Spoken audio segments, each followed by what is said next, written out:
दोस्तों, मेरा नाम है कुमकुम बिनवाल। जब से जयंत चौधरी ने पलटी मारते हुए अचानक से इंडिया गठबंधन से नाता तोड़कर बीजेपी का दामन थामा है, मोदी जी उनकी आंख का तारा हुए हैं, तब से ये सवाल खड़े होने शुरू हो गए कि क्या वाकई में जयंत चौधरी ने फायदे का सौदा किया। कहीं ऐसा तो नहीं कि जयंत चौधरी को बीजेपी इस्तेमाल कर रही है। जयंत चौधरी ने अपना कद घटा लिया और भविष्य की अपनी राजनीति के दरवाजे बंद कर लिए। ऐसा अटकलबाजी है, ऐसे कयास लगाए जा रहे हैं कि उत्तर प्रदेश की 80 में से 18 लोकसभा की सीटें ऐसी हैं जो पश्चिमी उत्तर प्रदेश में जाट बेल्ट की मानी जाती है, यानी कि यहाँ पर बड़े स्तर पर जाट वोटर मौजूद है, जो कि जाहिर तौर पर आज के वक्त में माना यह जाता है कि बीजेपी का एक स्ट्रॉन्ग होल्ड है।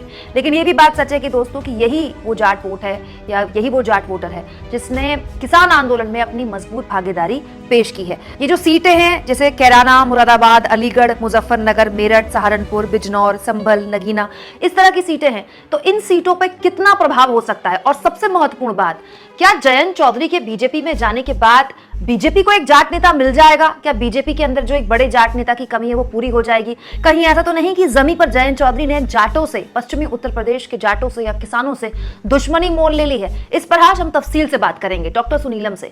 बता दूं आपको, डॉक्टर सुनीलम वरिष्ठ किसान नेता तो हैं ही, इसके अलावा पश्चिमी उत्तर प्रदेश में जमीन लगातार टटोलते रहते हैं, खंगालते रहते हैं। और जयंत चौधरी के बीजेपी में जाने के क्या फायदे, क्या नुकसान दोनों ही पार्टियों को है, आरएलडी को भी और बीजेपी को, विस्तार से हमें वही बताएंगे। डॉक्टर सुनीलम हमारे साथ जुड़ गए। मैं आपको बता दूं, सोशल मीडिया का बड़ा चेहरा तो है ही, साथ में किसान संगठनों से जुड़े रहे हैं डॉक्टर सुनीलम, और पश्चिमी उत्तर प्रदेश की राजनीति को करीब से समझते हैं, जानते हैं।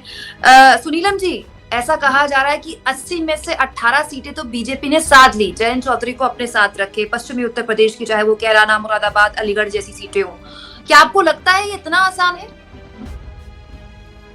अगर इतना आसान होता तो जयंत चौधरी खुद नहीं हारते, उनके पिताजी जो है स्वर्गीय अजीत सिंह चुनाव नहीं हारते।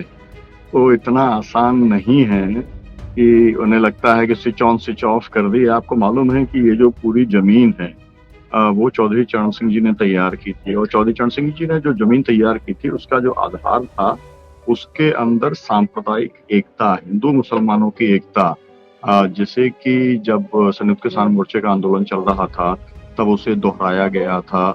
10 लाख किसान जब मुजफ्फरनगर में इकट्ठे हुए थे कोरोना काल के दौरान, जब आंदोलन चल रहा था, हर हर महादेव और अल्लाह अकबर करके, ये जो है टिकैत जी का नारा था। लेकिन वो असल में उसकी जो राजनीतिक बुनियाद थी, जो एक सामाजिक स्तर के ऊपर वहां पर सौहार्दता पैदा करने का काम किया था, वो चौधरी चरण सिंह जी ने किया था। तो अब सवाल ये है कि आप उसको तोड़ करके, मतलब अभी हाल ही मेरी बातचीत हो रही थी वहां के जो लोकल लोग हैं उनसे, मैं उनसे पूछ रहा था कि भाई इसका क्या रिएक्शन है। तो उन्होंने कहा कि भाई जो है जो मुस्लिम्स हैं वो तो एकदम अवाक हैं, वो तो मतलब जो है इस बात को जो है ये मतलब पचा ही नहीं पा रहे हैं कि इस तरीके का हो सकता है। मतलब उन लोगों की तो कल्पना भी नहीं थी कि इस तरीके का कोई काम जो है उनके द्वारा किया जाएगा। लेकिन एक लोगों, किसानों के साथ भी बहुत बड़ी धोखाधड़ी है, क्योंकि किसान जो है उनको अपना जो है एक बड़ा साथी मानते थे और उन्होंने साथ भी दिया था। ये बात सही है कि जब किसान आंदोलन चल रहा था तब उन्होंने पूरा साथ दिया, पूरी ताकत से उन्होंने साथ दिया था किसान आंदोलन का, और किसान आंदोलन ने भी उनको ऊर्जा देने का काम किया। लेकिन अचानक उन्होंने जिस तरीके से रास्ता बदलने का निर्णय किया, तो मैं ये कहना चाह रहा हूँ कि भारत रत्न से पेट तो नहीं भरेगा ना। पेट तो किसान का तब भरेगा जब उसको एमएसपी मिलेगा, जब उसकी कर्जा मुक्ति होगी। तो जो, और स्वामीनाथन को जो है आपने दे दिया, बहुत अच्छा किया, दोनों लोग बहुत आदरणीय हैं। लेकिन सवाल ये है कि किसानों के सवाल हल हुए क्या? किसान अगर 732 किसान अगर शहादत दे चुके हैं, और जिस कॉज के लिए शहादत दी है और उसके लिए अगर आप कोई कार्रवाई करने को तैयार नहीं है, स्वामीनाथन फॉर्मूला लागू करने को तैयार नहीं है, तो ये वैसे ही हो गया कि जैसे लोग जो है राम की तस्वीर लगा दें और फिर गलत तरीके से महिलाओं के साथ में कोई छेड़खानी करने का काम करें। जो मर्यादा होती है एक किस्म की, उस मर्यादा का पालन ही राम की असली भक्ति है। ये बात सभी लोग समझते हैं। तो ठीक, आप उसके विपरीत में अगर आचरण आप कर रहे हो, किसानों की पूरी खेती को अगर कॉर्पोरेट को सौंपने का काम आप कर रहे हो और उसके ऊपर जो है रोक लगाने के लिए किसान आंदोलन अगर लड़ाई कर रहा है, और उसका साथ जयंत चौधरी दे रहे हैं, तो आप एक भारत रत्न से किसी भी कौम को वो असुरक्षित होंगे, है ना? तो वो हाँ। असुरक्षित होंगे इसलिए उन्होंने किया, उनके भविष्य को लेकर उन्हें लगता होगा तमाम सारी बातें। लेकिन मुझे लगता है कि इसको अच्छे तरीके से नहीं लेंगे। उनकी इमेज अजीत सिंह जी के मामले की तुलना में बेहतर इसलिए बनी थी क्योंकि वो उस तरीके की अवसरवादिता नहीं दिखाई थी। अगर वो पिताजी के इसी नक्शे कदम पे जा रहे हैं कि जैसे मौसम बदलता है वैसे ही वो पार्टियां बदलने का काम करेंगे, तो मुझे लगता है कि उनकी साख को बट्टा लगेगा। और जो है कोई की मोनोपोली नहीं होती है कि वो इधर चला जाए उधर चला जाए तो उसके साथ में सब कुछ चला जाए। तो असल में वो अपनी सीट बचाना चाहते हैं, लेकिन उनको ये बात को याद रखना चाहिए कि वो उनके पास एक सीट थी। किसान आंदोलन के चलते मुजफ्फरनगर में उनको 5 विधायक मिले अतिरिक्त, और अब जो है उसी मुजफ्फरनगर को लेकर के, हरेंद्र मलिक को लेकर के, अगर उनको लगता है कि हरेंद्र मलिक जो है उनके लिए बहुत बड़ा कांटा है, तो मुझे ऐसा लगता है कि ये उनकी अपरिपक्वता है। क्योंकि पार्टियों के अंदर जो है जयंत चौधरी का एक बहुत बड़ा कद था। आप सोचिए कि इंडिया गठबंधन ने उनको किस स्तर का सम्मान दिया, अखिलेश यादव ने किस स्तर का सम्मान देने का काम किया। तो बाद में तो ये है कि आप जब चाहे जिसके ऊपर चाहो जो चाहे आप आरोप लगाने का काम करो, लेकिन मुझे लगता है कि जो मूल आधार था, जाट प्लस गुर्जर प्लस मुस्लिम, ये है मुख्य बात।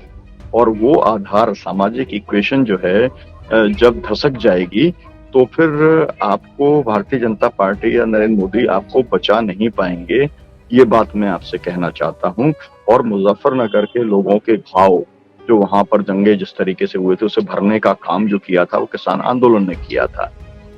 और अब आप उन्हीं लोगों के साथ खड़े हुए जो दंगाई हैं, जो लोग हमलावर हैं, जिन्होंने की जो है जातियां करने का काम किया है अकलियत के लोगों के साथ में, तो इससे मुझे नहीं लगता है कि कुछ लाभ होने वाला है। एक बड़े नेता के तौर पर जो वो उभर रहे थे वो अब बहुत सीमित हो जाएंगे।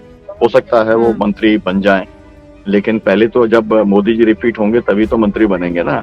यहाँ मोदी जी का लाले पड़ा है। आप सोचिए, मोदी जी ने भी सोचा था कि वो जो है रामलला के माध्यम से वो सरकार बना लेंगे, और अगर ऐसा ही होता, रामलला के माध्यम से उनकी वैतरणी अगर पार हो रही होती, तो फिर 22 तारीख के बाद में जब यात्रा चली तो उन्हें जो है एफआईआर नहीं करवानी पड़ती राहुल के खिलाफ में, जो हेमंत विश्व शर्मा ने की।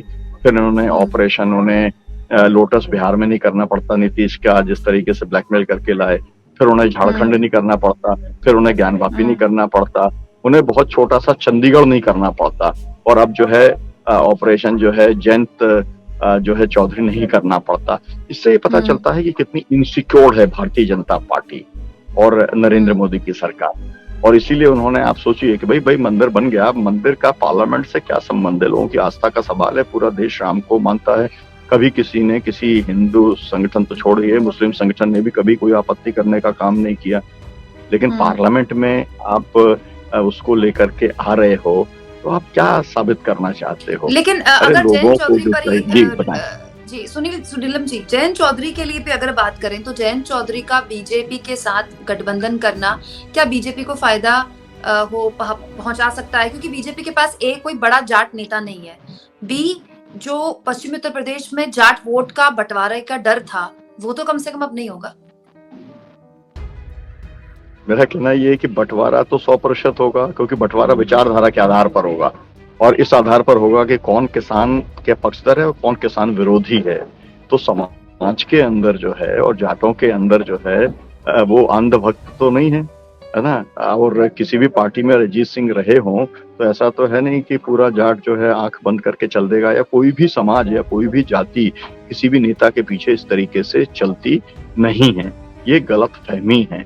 ये बात सही है कि माहौल बना था। जयंत चौधरी ने किसान आंदोलन के लिए बहुत मदद की, बहुत मेहनत की, और उसी तरीके से जयंत चौधरी को बहुत ऊर्जा देने का काम किया, है ना, और उनको इस मुकाम तक पहुंचाने का काम किया जिसके अंदर कि उनका राष्ट्रीय स्तर के ऊपर भी एक बहुत बड़ा सम्मान बना।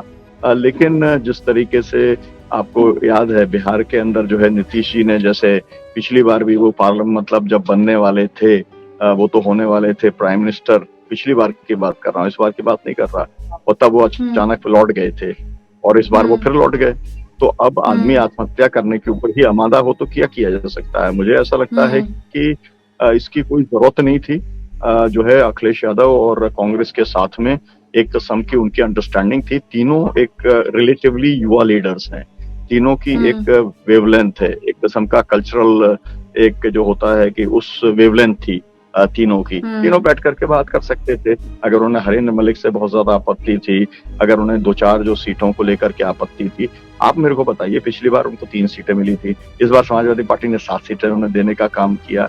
अरे आप ये बताएं, आपको जो है पिछली बार भी 33 सीटों की बात थी, 22 सीटें मिल गई विधानसभा का। तो मेरा मतलब है कि अब आपको बिल्कुल जो है एक तरीके से पावर हंगरी होकर के अब कुछ हासिल नहीं होगा, है ना।